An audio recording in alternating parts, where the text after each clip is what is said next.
Auzubillahiminash-shaytanir-rajeem. Bismillahir-rahmanir-rahim. Assalamu-alaikum. Ji ayanu, pakhair-agale, ni hao, chunashume, washmale.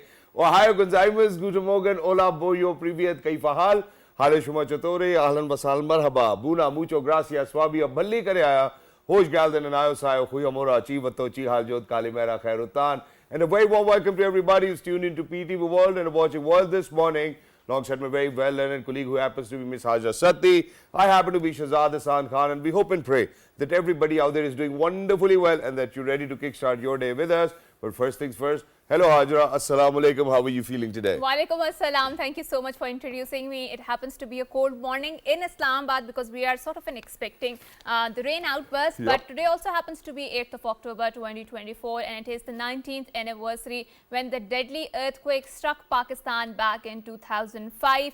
2005 is being observed today across the Pakistan, including Azad and Jammu Kashmir, to pay tributes to the martyrs of the calamity. The devastations, deaths and destruction caused by that deadly earthquake is still fresh in the memories of the nation. True. The government of Azad Jammu and Kashmir is commemorating the day as the National Disaster Awareness Day with the various events and ceremonies planned across AJK to pay tribute to the victims and raise awareness about this disaster preparation. And in such sort of an event, when a calamity struck, so we see the best of the humanity because there was this department called ERA which was sprung up and it did an amazing job in the reconstruction and rehabilitation of the earthquake victims. And now if you go to those places where the earthquake struck, you can find that there's a lot of economic prosperity because the way they were rebuilt back and rehabilitated, it's an amazing success story. Exactly. And in addition to this, I think that there were two takeaways from here. Number one, obviously there was no preparedness in, for example, if such a calamity is going to hit us, I think that's one thing which actually raised awareness amongst all of those other people.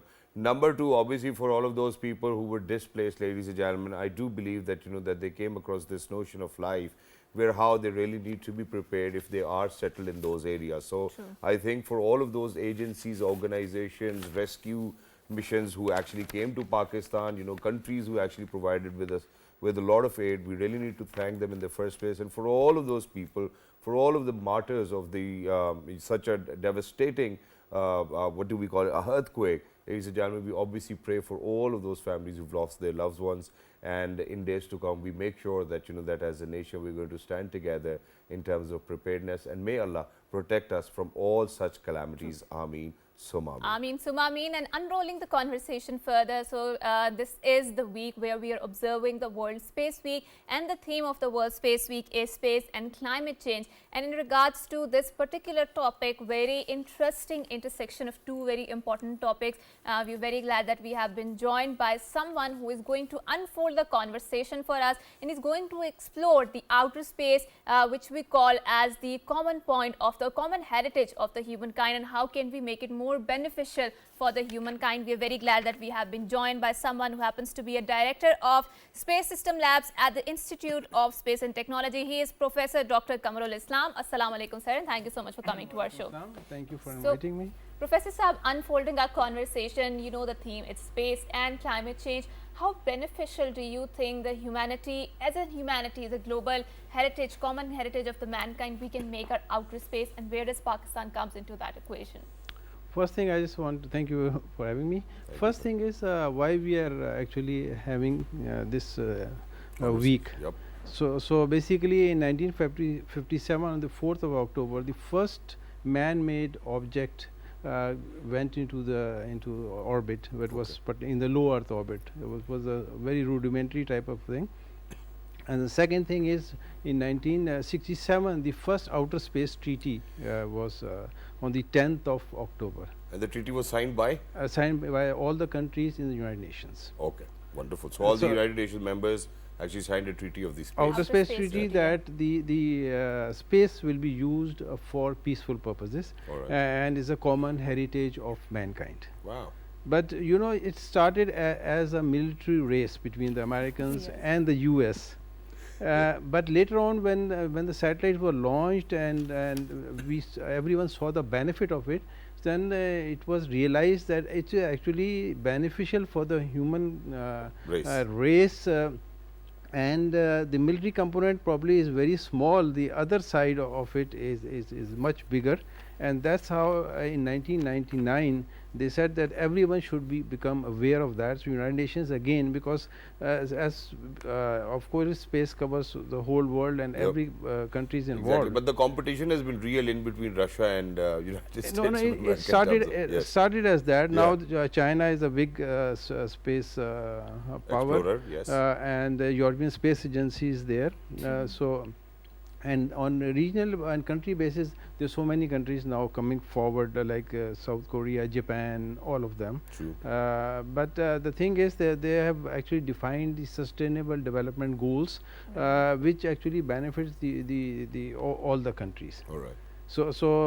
And one of the thing is for developing countries, there is a special focus that as we go to the space, all the benefits that are coming from space should also go to the developing countries. That's a very important point. Thank you so much, Professor Sapo, highlighting that. And to borrow a sentence from United Nations website regarding the World Space Week, so they've written that as nations increasingly turn their gaze upwards, call for an agile governance growth for mitigating the risks, right? So, sir, please highlight what are the risks when we talk about this competition or the space race that I would like to say, because you see in the South Asian region, there's a space race going on, right?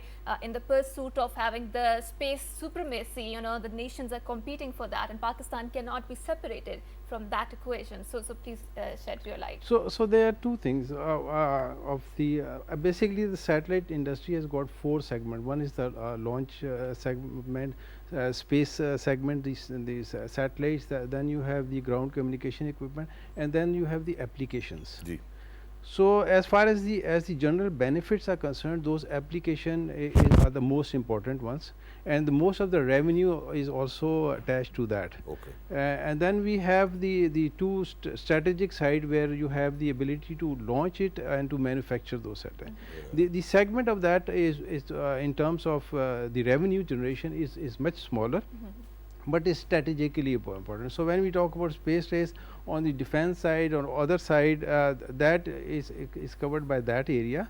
But if you see in a broader perspective, those benefits from the space is much overwhelming, and that should be the center point of and that's exactly what I wanted to ask, because what we have done as Pakistanis, alhamdulillah, is that we have taken advantage of the services which were being provided internationally and globally, and we like, अच्छा यार इनको पैसे दो, avail करो service, हमें क्या ज़रूरत है अपना space में कहीं जाने की, you know. So can you please explain to us and our audiences, because you know we've always had these, you know, we have fantasized about space and space exploration, and you're that one gentleman who's at the helm of affairs, alhamdulillah. So what benefit will it give us if we are the you know, spearheaders in the space race? So the thing is that in the space obviously has got now a revenue generation perspective. Okay. And it is globally. So in the last 2 decades, there's a lot of changes have come. Just like, you know, like a mobile phone, you see like 20 years to what we were, and now what it is. Yep. So it is just like that. So like for example, low Earth orbits were primarily used for remote sensing and used for those purposes. Now these mega constellations are coming, which are providing high speed internet services. Yep. Similarly, the remote sensing satellites resolutions have become so high. How people are watching television today. Yeah, exactly.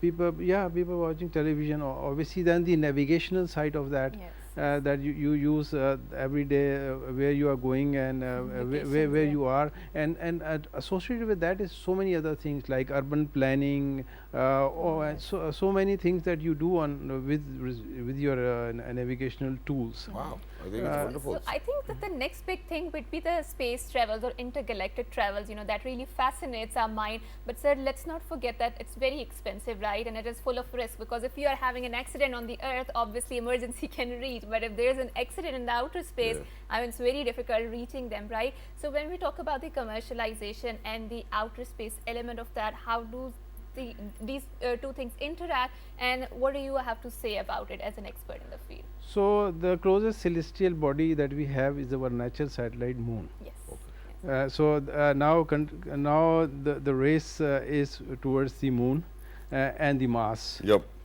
And Alhamdulillah, you probably know that in May we also joined the Chang'e 6 mission, which was a sample return mission on that. And one of our satellite was there, and it was successfully launched and orbiting the Yep. moon. So, so we are kind of have put our foot there as well. But in the long term, all these spacefaring nations want to actually have sustainable presence in moon Yeah. for many reasons. In the long term, you will also see a lot of robotic activities over there.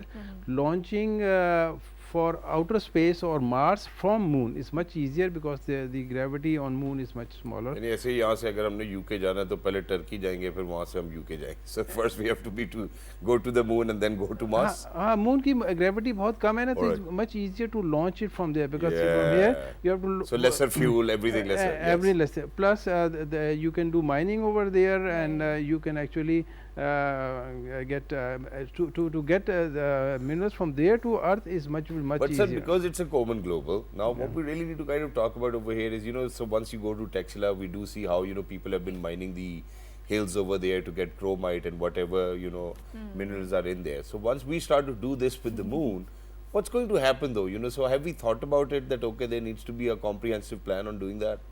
So there is a moon agreement Okay. where it details all the articles how basically it is that it's not ownership of any country. Okay. Okay. Yeah, because it's a common global. It's a Common common. heritage, right. Similarly, nobody can actually militarize these. How resources. can everybody go and mine moon, or something of that sort, or, make their own space shuttles, launch them from moon? How will that happen? Yes. So right now, the Americans and the Chinese, they have a plan to have by 2030.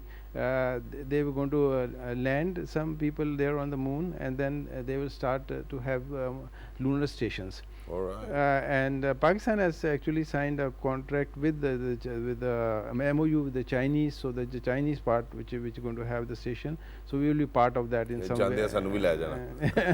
Something like that. But Professor Sir, now let's focus on a very interesting aspect, and I think you cannot deny the importance of it, which is the militarization of the outer space, right? So if there is a hubris coming on, I mean, it can be deemed as an attack because some other nation is trying to do that, but it looks like, it's sort of a natural event or some sort of solar event happening, right? How can we protect ourselves from such sort of militarization that is going on in the outer space? And when we talk about our own country, how can we protect ourselves from such sort of events? Because, sooner or later they might happen, you cannot dismiss the possibility of that. As far as the solar activity is concerned, there are a number of satellites and instruments there which continuously monitor the activity on sun. And I don't know if you know or not that right now the sun is very active, and the solar flares, they are all coming. Yes. And we get warnings as well, and the level of the flare and all that sort of thing.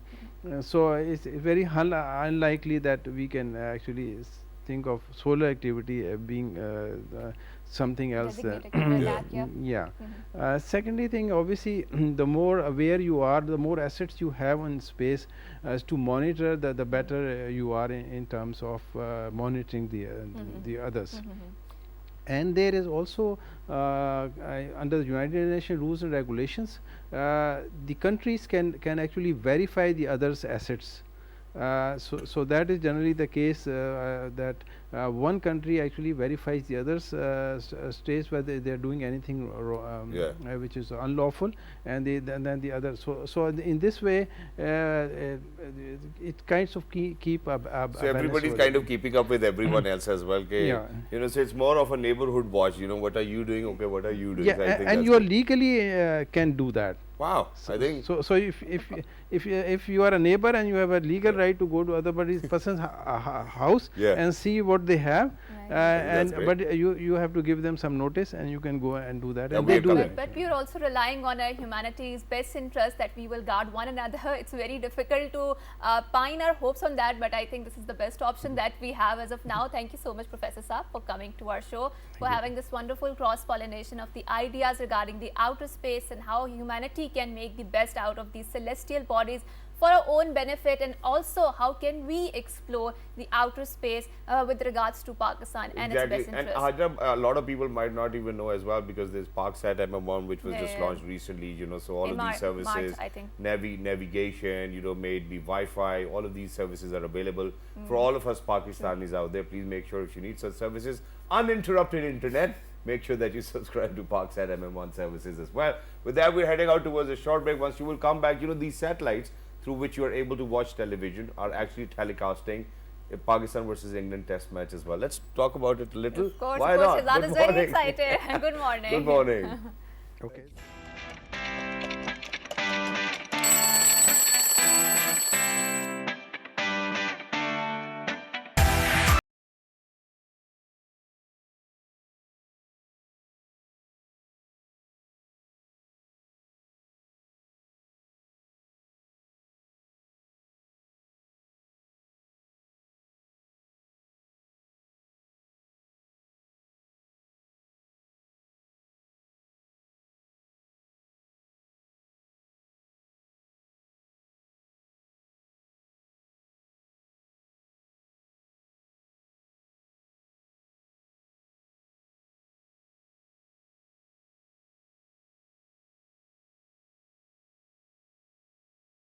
Ladies and gentlemen, welcome back. Thank you so much for staying tuned. Obviously, earlier we were talking about International Space Week. Now we're going to come back to how England is touring Pakistan for the 3 Test match series as well. Back in 2022, when they came, they whitewashed Pakistan, and just very recently, even Bangladesh whitewashed Pakistan as well. But to my knowledge, I think things look very different on this day as well, and it's because of the fact that it's the second day of the first test taking place in between Pakistan and England in Multan. And imagine that on the first day, it was Shan Masood with 151, and it was Abdullah Shafiq with a century as well. Now it's Saud and Naseem Shah, obviously the night watchman from last night, is actually present on the crease. From 328, they progressed to 340 plus. What's going to happen now? Are we in for a treat or are we not? Because when England will come back, ladies and gentlemen, they will come back with baseball. So to talk about it, we're very lucky that we've been joined by one of the most amazing cricket commentators. He is Mr. K. Asif Ahmed. Hello Asif, assalamu alaikum. How are you? Walaikum assalam. I'm very well. How about you guys? Absolutely perfect. You are the expert in the field, and we would allow you to unroll your conversation. But I was reading a very interesting analysis at the BBC, and it talked about that England has to battle for a very hard pitch and a flat pitch. So what does that mean exactly, right, for an audiences like me who's not very expert in this field? And secondly, I think the weather is really fine in Islamabad, right? Well, it's not in Multan. It's 38 to 32. So how do you compare that match? And please go ahead. Well, when we talk about the surfaces, the pitch, and when you say that it's a flat pitch, you could see the result that Shan Masood scoring 100. What was the result of Shan Masood when he was playing little bit tricky track here at Rawalpindi Cricket Stadium, which Shehzad referred in his intro. And this cricket, when we talk about the test cricket, it's always about your patience, test of your patience. And Pakistan cricket, Shehzad himself, he's a broadcaster, commentator, presenter. Right. He knows each and everything. That the Pakistan cricket, 1 minute up, 1 minute down, we cannot say anything about it. And to be honest, for me, Shehzad, that everyone was looking to get the result of that surgery, which was announced by the chairman of Pakistan Cricket Board, Mohsin Naqvi. Did you get it? See, that was an eye wash. To be honest, sorry to say, but see that we're still waiting for the results. Because Gary Kristen, what he has said, actually, he has said that I have observed grouping in the team, right? We have 2-3 groups. And all of the groups, they're playing this test match. Asif, but really sorry, today what we're trying to do is that we're focusing on how Pakistan is performing well, so rather than an eye wash, let's come down to what our eyes are watching as of now. Well, so I think that, the start has been phenomenal. What do you think? Do you think that if we make it to 550 and 600, do you think that we will stand a chance to beat England in the first test match? Well, if you see the batting line of England, Zach Crawley, Ben Duckett, even Ollie Pope, Joe Root, Smith, the youngster, Eddie Brooke. Yes, so they have a very good batting lineup. And when you see your baseball approach, the Shan Masood, which he was swallowing yesterday, actually. And when we talk about Pakistani bowling lineup, Shaheen Shah Afridi under pressure, not performing well. Naseem Shah didn't perform well against even Bangladesh. and then Amir Jamal, he coming back after the injury, and then Abrar once again, you know, a lot of question marks. But And Salman Ali Agha is a full-time spinner. That's what the question is. now you're putting me in hot water, and you're asking me those questions which you said that I don't want to talk about. That. Okay, I think I will let Haja ask questions. I think I will let Haja rescue ask you questions. I will rescue you from that conundrum. So now let's compare the performance of the two cricket teams, right? What are the shortcomings that you observe in both the cricket team, and how do you see this match going on? Well, see, when you talk about this Test cricket, Right. I always go for the behind the legends. Okay. Saurav Ganguly, Brian Lara, what they guys talk about the Test cricket. Short term, yes, we are performing well. Yes, it's, you know, the 300 around 350 and just 348 for 4. Yep. It's everything is going on well. But what happens if the you will get the same reply from the England if they will play well? Because as you know that their Zach Crawley, Ollie Pop, and once again Smith. The difference is mindset. Your mindset is that Saim Ayub, he played only 15 first-class games, and now he's representing Pakistan. And what about Steve Smith? You know that, Smith. This guy played 65 first-class games, scored 1100, the averaging more than 45. This is called what class is. Why I'm talking about this, why I'm giving you these kind of examples, why Indian team is performing so well in all of the formats, because they're just targeting their domestic cricket. Even Bangladesh is performing well against us. Yeah, but you know, while we're at it, obviously England had a great summer because they beat West Indies. I think it was 3-0, and then it was with Sri Lanka, if I'm not wrong. I think so. England had a great summer as well, and once they're going to come onto this batting track, obviously it will make it difficult for them as well. But thank you so much, Asif, for being with us. It was Thank you lovely, so much. you know, to have you over here. Very quickly, before we wrap up this segment, what do you think of it? Do you think that we will kind of stretch our batting towards the first session tomorrow, and then afterwards let England come and bat, and we will have a decision of the Test match? The weather is dry. The question she asked earlier that, and on the 4th or the 5th day, we'll be expecting some spin in this pitch and some reverse swing. The question is, who will bowl behind 140? Yeah, nobody's doing it so far. So then I think that would be difficult. Yeah. But of course, we'll go and we'll look at how Abrar will going to operate for Pakistan. Exactly. And I think Yeah. may the best team win, and obviously the cricket No. is designed in May a Pakistan way. win. Yeah, cricket is designed in a way that one team loses and other wins. So whoever is performing best, our best wishes to that. And obviously, no pressure, Team Pakistan. We're always with you because being a Pakistani, our emotional proclivities always go towards Pakistan. Thank you so much, Asif, for coming to our show. Pleasure. And for shedding everybody light. who's out there, ladies and gentlemen, when you want to win, obviously what you need to do is you need to eat right. And to talk about it, we have another segment lined up. Don't go anywhere. We will be right back. Good morning. Good morning.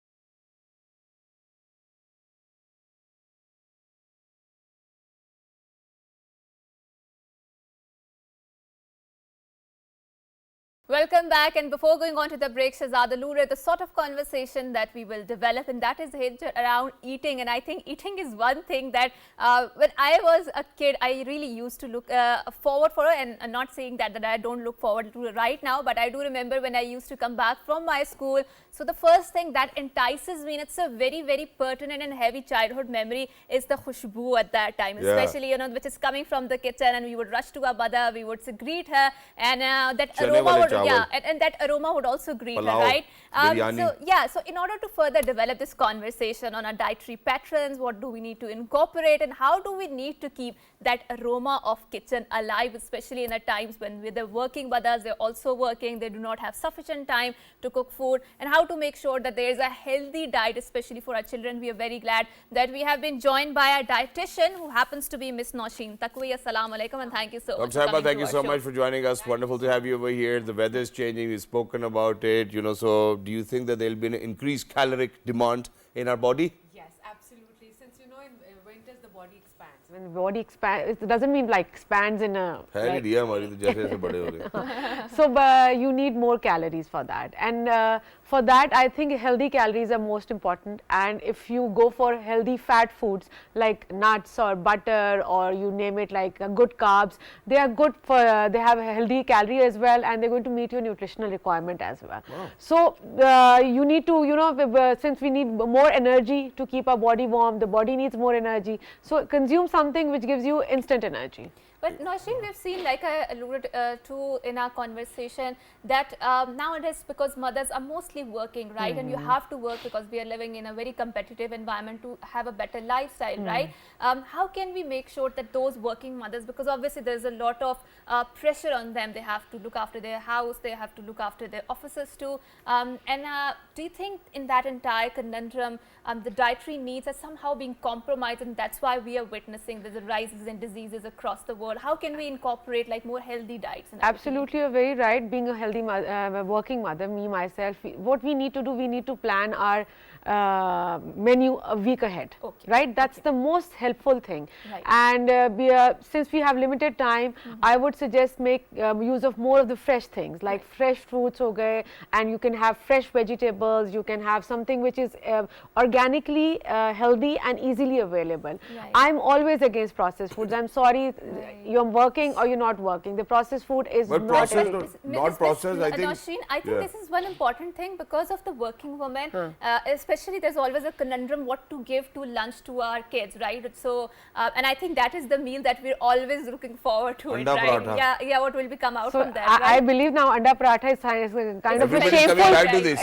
Yeah, I would love to have anda paratha in my lunch, but of course I can't afford to. But my kids are like, who eats anda paratha? That's- It's like that- we used to have anda paratha. Seems now. very cool and Yes, trendy, right? absolutely. That's exactly what, you know, when we used to go to school, it was so not fashionable to, you know, to kind of take anda paratha, and then we would request our mother, please किसी दिन kebab wala sandwich bhi de do hame. Absolutely. दूसरों को देखते रहते हैं. But yeah, alhamdulillah, now we realize, you see, science and doctors are telling us anda paratha is good. But now coming back to this point, now imagine that even if you want to look after ourselves, you know, with cholesterol, diabetes and so many issues, you know, the only thing that we can easily get from our household is salan and a roti.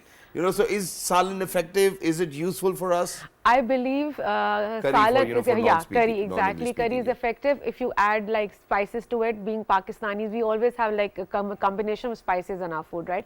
The only thing दुनिया में हम बाहर कहीं जाते हैं वो मेरी खुशबू से ही समझ जाते हैं कि ये पाकिस्तानी आ गए. इतना मसाला डाला होता है. So what I only don't agree with is the lots of oil in the food, right? Yeah. You have to use vegetable oils. When you're talking about good healthy food, use corn oil, use olive oil, use something which is from the vegetables, not from the animal source. Okay. One thing, use of turmeric, since we know that season is also changing, and the use of haldi, exactly, cinnamon, haldi, and this is something which heals the body. It has anti-inflammatory effects. When we're talking about the changing season, we see, you know, we have immunity issues as well. Yeah. So when we're talking about immunity, we can have all these spices and build up our Exactly, immunity. and not just that. I think with that, you know, obviously we do require vitamin C, you know, for flu and whatnot, influenza. But in addition to this, obviously, you know, we are Pakistanis, we're Muslims, you know, we have Satar ke issues and whatnot. Not even issues, obviously, we have to follow that. Alhamdulillah. But what happens is that, you know, for you to get vitamin D, you really need to sunbathe, right? You know, that's one thing that you really need to do. But we cannot do it over here. So how do we fulfill our vitamin D deficiencies? So the vitamin D is something which is not readily available in your diet. This we need to realize. If the vitamin D levels are extremely low, I would always, as a doctor, as a nutritionist, I suggest go for supplements, the pharmaceutical supplements, because they're needed at that time, Shahzad. Coming to the diet, they are the diets which have vitamin D are a bit expensive, like fortified cereals, and we have fish, which is salmon or tuna, something like that, which is again not readily available. We have eggs. Again, there's a controversy about eggs, but now since we know that eggs are recommended, and one of the richest source of biotin, selenium, zinc, you name it, 6 and everything. gram protein in each egg anyway. Absolutely, absolutely. And so there are two ways: either you get the supplements, expose yourself to the sun, to the extent possible, and you can have it through the diet And also. Dr. Nausheen, so before coming to this show, so I was talking to someone and she posed a question for you as a nutritionist. She's living abroad and she says, because I'm working there, so what can be a good alternative for roti, which should be rich in fiber? Because she's working, she does not have time, and you cannot get a wheat very easily, right? Jo ka And that, dalia. yeah, and that too very khalis gandum, right? So, but nee, that should also give you energy, right? You know, cereals does jo not ka have dalia will. that sort of. But the jo ka no, dalia is alternative for roti. It can't be an roti. Right. alternative She's for talking about roti. So let's Jo ki roti nahi hoti. Hoti hai, Bahar it kahan is se there, but milegi? it's not easy to make. Okay. Jo ki roti even in Pakistan is a difficult thing to make, right? And it's difficult to digest as well. Your system is not used to eating jo readily every day. So that's why we take wheat. Now we're coming to the question. So what we can do, we can have some kind of bread, and it can be like whole wheat bread. It can't be it can be sourdough bread. It can be like multigrain bread. These are some things which are readily available, and they have nutrients as well. When we talk about fiber, we need to have fiber that's a complex one. What do I mean by complex? Is like they get slowly digested. Okay. When they're slowly digested, you don't feel hungry quickly, and they give you energy for the longer period of time. Like what? Like I mentioned, we can have whole wheat bread, we can have sourdough bread, we have multigrain.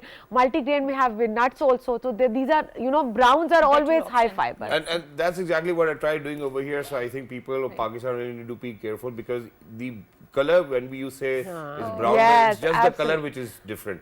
You know, the bread is the same, so please make sure that you do not get fooled by that it's a sourdough bread or a whole wheat bread or whatnot. It's the same. So make sure that while you're in Pakistan, you eat roti, but your friend can certainly move on to these alternates. I think Yeah. there's no replacement to the chapati or the roti. It's the course, of most course. richest. बगैर लगता ताकत ही नहीं आ रही. Absolutely, and I make sure I don't want to sound idle, but Fulke. one chapati a day is must for my kids. Otherwise, they're not going to get anything from outside. Wow. Because chapati is something which has all the nutrients So you're you get looking. something from outside every day? Dr. Saiba, what are you doing? You're on television. One is in university, so I just can't, you know. Obviously. On a lighter note. But thank you so much, Dr. Thank you. Saiba, for being with us. Thank you. Lovely to be in conversation with you. For everybody who's out there, you do know for sure that you know that we do celebrate birthdays over here for all of our peers and colleagues. So it's Misam's birthday today as well. So we want to wish him a very happy Hatch Day. Misam, Happy birthday to you. Ooh, happy birthday to you. Happy birthday, dear Misam. Happy birthday to you. And for all of those people who are celebrating their birthdays today, that's Misam's sister. Yeah, Misam looks like a naughty guy, but Misam, you know, many more happy birthdays to you as well in days to come. And please make sure that when you grow up, that you're that essence of tandak to your parents, and that's exactly what every child needs to do. Until next time, ladies and gentlemen, look after yourselves. 1, 2, 3. Good morning. It was in sync today as well. Wow.